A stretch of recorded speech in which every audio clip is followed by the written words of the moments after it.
speaker that's coming up is Greg Loyne, and he's filling in for Kevin Jones, but he is the director of state parks for the state of Alabama to share with us some insights and some beautiful pictures. So let's make him welcome. Welcome, Greg. Okay. Good morning. I'm going to try this with the math. In the parks world, we have a lot of interaction with the public. And so we are on the cutting edge of all the trials and tribulations as to how to make this social distancing and the other practices work. And so this is my experiment today to see if I can speak publicly with a mask on. And I'm going without a mic. So if you can't hear me, raise your hand so I know you cannot hear me and where you are in the room. And I'm going to move around a little bit because it keeps me alive. It keeps me awake, keeps you awake, right? Okay, so who has never been to an Alabama state park? Raise your hand. One person. All right, it's my mission to get you into an Alabama state park. All right, so if you're familiar with the state park system, you may not be familiar with how the park system operates, the backroom elements of what we do. And as state employees, you can appreciate this presentation a little bit better than the Rotary Club people that I normally have to talk to at 7 a.m. because you're with government, okay? So every form of government has some form of law, enabling law, that is the backbone for what that government program does and what those state employees do. And ours is founded in the code 922 through 08, and I like to summarize that as a three-legged stool. So the first leg of the stool is to go out and secure the properties that are going to be our state park properties. And a lot of that work was done 70, 60, 50 years ago, okay? We have not added a new park to the system since the 80s, although every year we do add more land to the park system for the public to use through your Forever Wild program, okay? The second leg of the stool is to go out and develop those properties so that you, the citizens of Alabama, and all the tourists that come to Alabama can better utilize those wild spaces. It's great to go out and buy land and secure it from development, protect nature. But if you can't go out and enjoy it, we haven't really fulfilled our mission. So you might think, development, that's an odd word to use in association with conservation and state parks. But development has a lot of meanings. It can mean a 4-star lodge. It can mean a hiking trail or a pond where you go to fish, all right? And then the third leg of the stool is our mission to basically interpret the natural environment to the public. It's to help you appreciate what you see and what you experience in the natural world when you go to one of our 21 state parks. All right, and I'm a biologist, so that's the area I get the most excited about. Try and contain my excitement here this morning. All right, for your benefit. I want to overwhelm you. In a nutshell, I like to profile the park system in this way. We were created in 1939, so last year we had our 80th birthday. We have 21 parks in 21 counties. That statistic varies over time, obviously, as you add a park or add land to the system. We have 5 major resort parks in our system. These are the parks that have bigger improvements like the lodges, the meeting facilities, maybe the golf course or a marina, and I'm going to show you some pictures of those in a little bit. We now have our lodge rebuilt down at Gulf State Park. We were without that facility for 14 years. 14 years. And it's our most visited park, okay? And you'll understand the suffering that went along with that in a minute when I further explain how we operate. There's always talk of adding another lodge somewhere local communities get excited about it. A couple years ago, there was talk about building a lodge at Oak Mountain State Park. Ironically, the master plans from the 1970s, when a lot of the lodges were built, they actually designed a lodge for Oak Mountain State Park. But you'll get a kick out of this, but they didn't build it because at the time, that was one of the most remote state parks in the system. All right. Believe it or not, there was a time when I-65 didn't exist. Now it goes right past the park. And that is our second most visited park in the park system. So they kind of missed the boat on that, but that's okay. That park is hugely successful just as it is. We have 10 parks with modern cottages and historic cabins. Some of those cabins were built by men and women in the Civilian Conservation Corps during the Great Depression, the end of the 1930s and on into the 40s before World War II.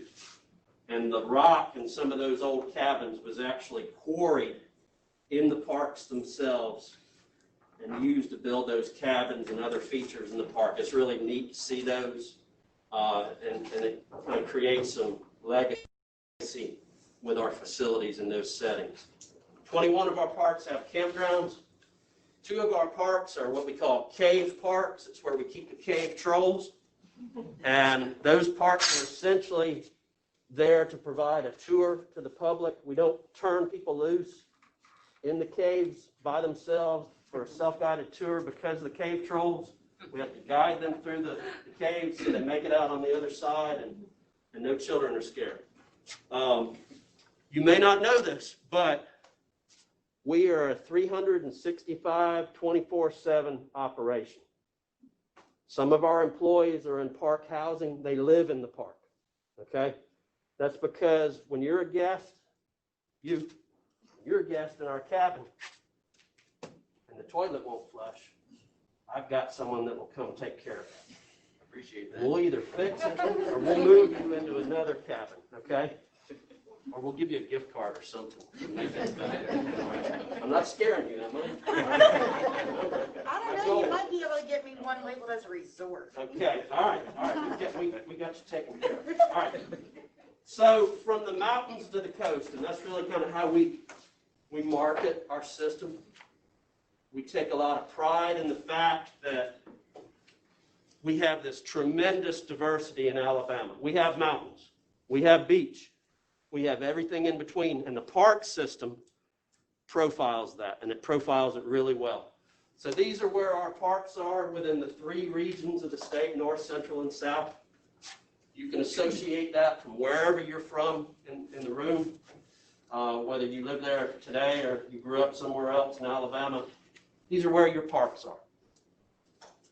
Another way to sort of profile the park system is to talk about it like this. We have a lot of campsites, and that's really kind of our bread and butter business. We have over 200 cabins or chalets. Chalet, I love that word. It makes you feel like you're in the Swiss Alps, right? Chalet, come to our chalet. It's even neater when you say it with a Mexican accent. Right? Come to our chalet. I can't do a Swiss accent. So we have 700 hotel rooms in our system. When the lodge came back online at Gulf State Park 2 years ago, it doubled the number of lodge rooms that we have. That's how big that facility is. 350 rooms at Gulf State Park Lodge. And that was a good decision because there's a lot of business down there on the beach. We have over 200 miles of recreational trails. If you're a trail person, we provide access to thousands of acres of your public waterways. Tennessee River, the Alabama River, the Gulf of Mexico, on and on. Chattahoochee River over near Eufaula. Our parks are gateways to those other public resources. And I think the thing we take the most pride in today is we have a huge impact on the state of Alabama's economy. And most importantly, these small rural communities where our parks exist, we are a driver in their economy. And we take great pride in that. So when a visitor from Georgia or Tennessee or Arkansas or Canada, we get a lot of Canadians come down to Gulf State Park. When they come down and they stay in one of our parks and they spend money in that community, that generates taxes and tax dollars that citizens of Alabama are not having to put into that tax system. And so it saves us as Alabamians from having to pay more on our taxes through that whole tourism nexus. And that's pretty cool. Each year we have about 5 million visitor occurrences. Now when you come to the park, I'm not going to count you as a person. I'm going to count you as an occurrence. So when you come to the lodge, as you're going to do, and you stay there 5 nights, I'm going to count that as 5 visitor occurrences. But you're going to bring 10 of your friends, and so that's going to be like 50 visitor occurrences, right? Good. All right. About 50% of our visitors and our visitor occurrences are from people who are not Alabamians. These are these tourists that we were talking about, okay? If you forget everything that I've said here today, I want you to remember this next statement. We are a user-pay system. And what that means is we don't get money from the Alabama General Fund each year when the legislature is dealing with the budget.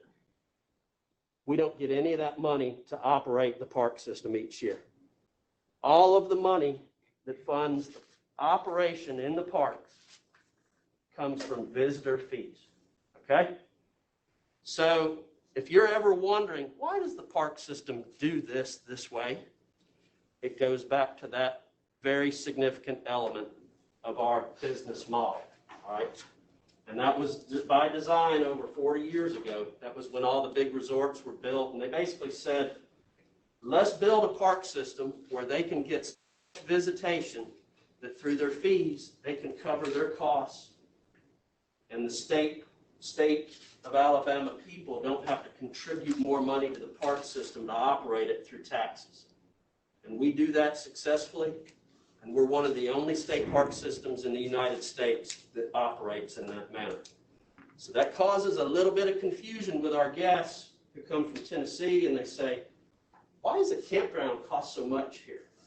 Why do you have an entrance fee into this park? In Tennessee, we don't pay an entrance fee to our parks. Well, it's because they get $50 million from their general fund every year to operate their park system. They get half their money from their general fund every year. And so that's just a weird element of how we do this. And I can see I'm losing you. You're like, what? Whatever. That's important to you. It's not important to me. And you're right. All right. But do remember that. That's how we function. And it has a huge influence on what we do. So I'm about to get to the exciting part of the presentation. That's the cool pictures. Okay? But I do want to brag on the fact that we successfully operate our parks with a lot of volunteers. Over 20% of our workforce are volunteers that contribute over 20 hours a week of service. And some of those are exchanges where, like a campground host, they can stay in the campground. We don't charge them, but in exchange, they're helping people check in and get settled in their campsite. And again, that keeps us from having to add an employee, a paid employee, to our payroll. Keeps us lean and mean. And we have a lot of partners otherwise in the park system. All right, this is the last statistical slide, just to give you a sense of how we get all this done successfully each year. In 2019, 10 of our 21 parks are basically the drivers of our system. And by that, I mean over 90% of the big significant things happen through those 10 parks. So 94% of the revenue in 2019 came off of those 10 parks. And the other 6% came from the other 11. Those same parks account for 94% of our attendance and 93% of where we spend our money. All right, so we call those drivers. Gulf State Park accounted for almost 1/5 of our revenue, but 45% of the attendance in the whole park system. So when you go to Lake Guntersville State Park, as you do, you go to Lake Guntersville State Park all the time. And you go there in February, it's a little sleepy. There's a lot of deer and there's eagles there, but there's not a lot of people. So if you jumped in your car and you drove right down to Gulf State Park that same day, the campground, which has 500 units, would be sold out. And there are these things there called snowbirds. Okay? They're from Canada. All right? And that's very important because they're spending money in that park. And that park is so profitable that it helps cover the expenses in some of the other small parks that are less profitable. And again, that's part of the business model. We're running a business. It's a public service program, but we run it like a business. All right? And again, from a budgetary standpoint, every park develops a budget each year to operate profitably. Sometimes they miss. This past year, we had a tornado hit the campground at Joe Wheeler State Park, and it wiped out 2 of the 3 loops in that campground. So that park will be in the red this year because of that, while we're working to get it fixed. But their budget was to be in the black, and that's how we function in state government. And that's why it is so important that you come to the park very soon and spend your money there. And all the rest of you who are regular visitors, I don't want to lose you today. I want you to keep coming back, and I'm going to show you why. Oh, we just built a new off-highway vehicle trail at Buck's Pocket and reopened the campground there, which has been closed for 3 years. And it is cutting edge. No one has ever served this recreational community in state government before we started doing it 2 months ago. So if you're into that, there's now a place in the Alabama State Park system where you can go and use that vehicle. And there'll be another one coming online in Lake Point State Park later this year on the old golf course. So again, we had a golf course that was losing money. Horrible losses, 10 years straight. We said, we're not doing this anymore. Golf doesn't work in this area. Let's shut it down. Let's repurpose this. What can we do with it? We're going to do that with it. There's a lot of people coming out of Atlanta, Georgia, on Highway 431 that would like some place to go and do this. Do it legally, not get chased by law enforcement. So we're going to provide that. This is our beauty. Yes, ma'am. I see that as Buck's Pocket. Pardon? I see that as Buck's Pocket. That was at Buck's Pocket. Yes, ma'am. And Lake Point State Park near Eufaula will have the next OHV trail system. This is our beautiful Lake Guntersville State Park Lodge. It's right on the cusp of Little Mountain. It has one of the best views off that deck of anywhere in Alabama. You look out over the Tennessee River system, and it is gorgeous. And the sun sets to the west over the lake, and it is second only to the view off the Lodge Beach down at Gulf State Park. That is an incredible view. And we get a lot of people that have weddings up there. Now, our lodge business is off during the virus because, we can't have groups. And that's the very nature of conferences and weddings and family reunions, which is a big part of our lodge business model. So we're struggling a little bit on that front right now. This is the entrance to Cathedral Caverns, one of our 2 cave parks. That opening of the cave is so big, you could park an 18-wheeler in it. You wouldn't get it out, but you can park an 18-wheeler in it. Bald Rock Lodge is our lodge up at Chehaw State Park, and Chehaw is significant because... Yes, ma'am, you took your Alabama history class when you were a 4th grader, didn't you? Pay attention. This is our lodge at Joe Wheeler State Park up on the Tennessee River again. This is over near Florence on the west side of the Tennessee River. This is our park with a big marina. If you ever see promotional pictures of this, you'll see all these sailboats, and it looks really pretty. That's where the picture was taken, from where the sailboats are, looking back at the lodge. It's a gorgeous, gorgeous lodge on the Tennessee River, and we have a nice golf. Our biggest campground in the system is at Wind Creek State Park, which is within an hour of where we are right now. It is packed in the summer. It's been packed the last 2 months. And then you go there in February, and it's a little chilly unlike Martin, and there's not as many people there. But I know you've got a winter coat, and you really want to go out that camp in February. We've got a lot of improved access trails because we are all about being inclusive. All right, if you're getting a little long in the tooth like I am, and you're not as mobile as you used to be, like this young man, you may not want to hoof it over a rocky trail. Well, we've got this nice boardwalk for people like me who need to more leisurely stroll, or if you have a physical disability, we've got trails for you in the park system. This is the iconic Desoto Falls, one of the most photographed falls in Alabama, and that is within DeSoto State Park, but it's not right there in the main area of the park. You got to drive out of the lodge and down the road, and then you will actually be right here up on the edge. And where this picture is taken from is private property. That confuses a lot of people. They're like, hey, I saw that cool picture. Where do I stand to get that picture? Well, sorry.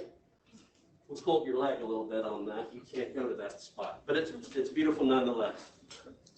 And it's great in the fall. We get a lot of fall color tourist activity in our parks. And I know you're going to do that this fall. You're going to wear your mask, but you're going to get out there and you're going to enjoy the fall colors. Am I right? Right. Yep. All right.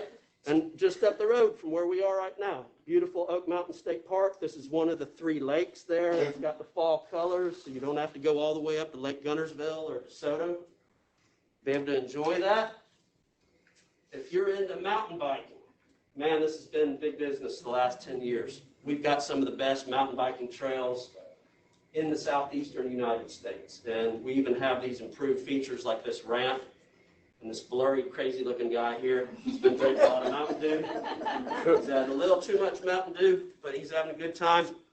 If you're into really scary stuff, we've got some scary Ziplines that are safe, but they're really thrilling. If you want to feel like a flying squirrel or a falcon or something like that, flying from one tree to another, we can take care of you, and you'll make it home when we're done doing that too, because it's safe. All right? These are actually done in our park system through concessionaires. So we didn't build it, we didn't design it, we don't staff it, we don't have to insure it. That's all done through a business partner who did all that stuff, and we get a percentage of their revenue. And that's how we profit from this. Plus, we get to market this as a new feature to get you to come out and stay at the lodge at Guntersville State Park, because we got a zip line there. Is that the pool place? Pardon? Is that the pool place? Yes. Yes. Well, maybe. Yes. All right. We now have a cable skiing operation through a concessionaire at Oak Mountain State Park. So if you want to learn how to ski and you don't have a boat, no problem. Go up to Oak Mountain State Park, jump on our concessionaire's cable skiing system. They'll whip you around until you can't hold your arms up anymore because you're so tired. But you'll feel good about yourself, right? Not along with it. You'll feel good about yourself. And your kids can go play on the Dragon Tail, which is this little water park right there. Same concessionaire operates this feature at the lake at Oak Mountain State Park. Again, that costs us nothing to provide that, and we get a percent of their revenue. Helps the park. Good business relationship. That same park saw this improvement, this grassy area here that looks really terrible. Looks like it'd be a snake-infested area. Not that snakes are bad. We like snakes. But we cleared that out, and then the picture to the right shows how we improved that area, and we built a sidewalk down to it so that people with physical disabilities can get down to the water more easily. And that was all done through our partner, the Shelby County Commission, who is really good to us up there at Oak Mountain State Park. They have spent a lot of money and a lot of time partnering with us to make that park better, some of which was in preparation for the World Games, which were going to happen but have now been postponed. They're supposed to happen in Birmingham, and Oak Mountain is one of the venues for the World Game activities. So anyway, we've got great partners. I wish we had more partners like Shelby County Commission. We have been operating more successfully the last couple of years, and we've been able to take some of our park revenue and reinvest it in our parks and get some modern TVs that don't have those glow tubes in them, you know, in the back that light up the screen, you know what I'm talking about?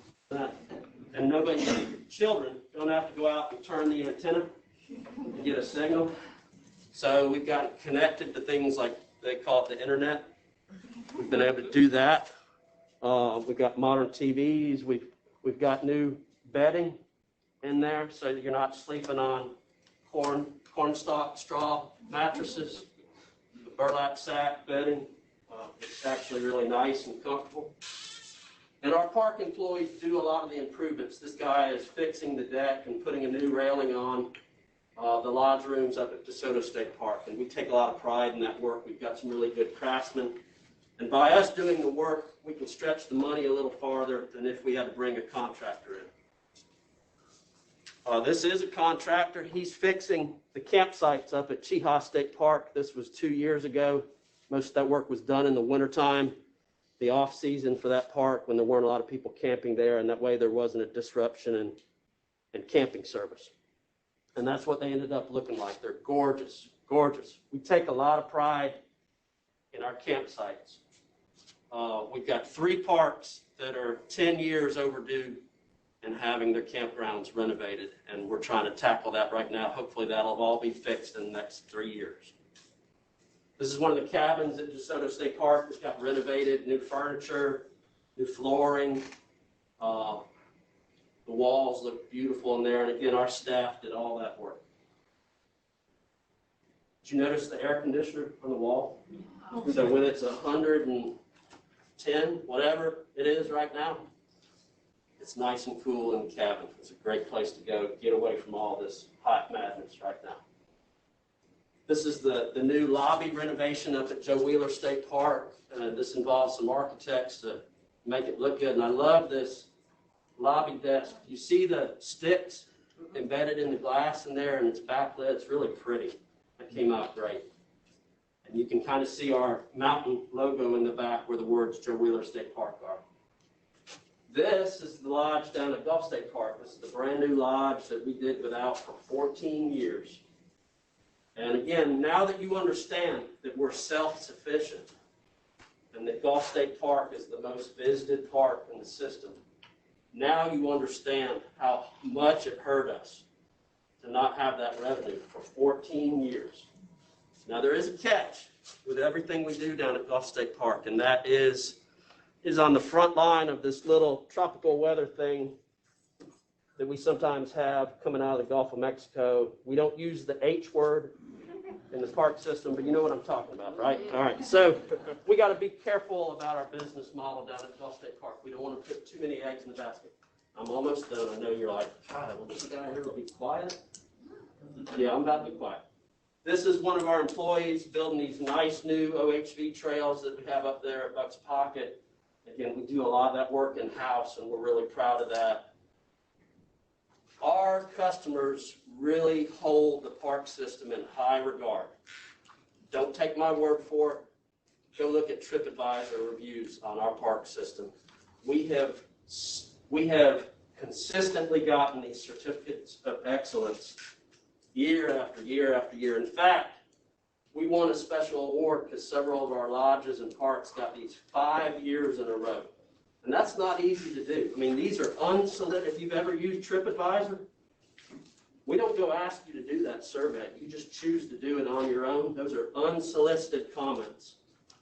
And they're so positive, we've gotten these awards. So you're going to have a great experience when you come out to the state park soon. The rest of you that come back, you're going to have a great experience. And you're going to be so thrilled with what you did, you're going to want to go out and buy a car tag and support the Alabama State Park System through the car tag. You do it twice because we get some of the money from the car tag, but then you're safely driving around with that tag on your car advertising the park system. Now, if some of you are a bad driver,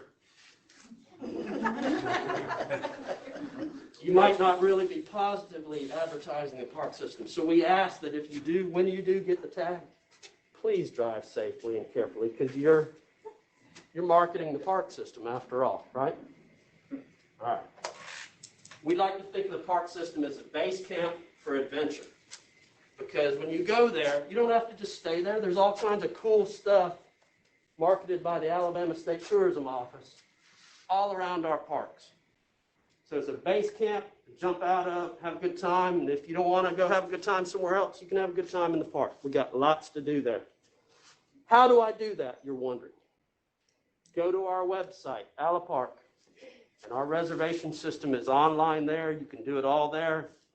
And if you've ever used the reservation system and you thought, that is a kind of clunky reservation system, I got good news. It's getting renovated this year. We'll have a new business partner that's supposed to roll out in the next 3 weeks for the campgrounds, and then the lodges will go through that same process this fall.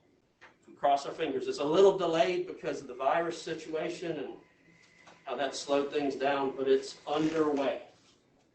Now, as a state employee, if your job requires you to travel around a little bit, we've got a perk for you.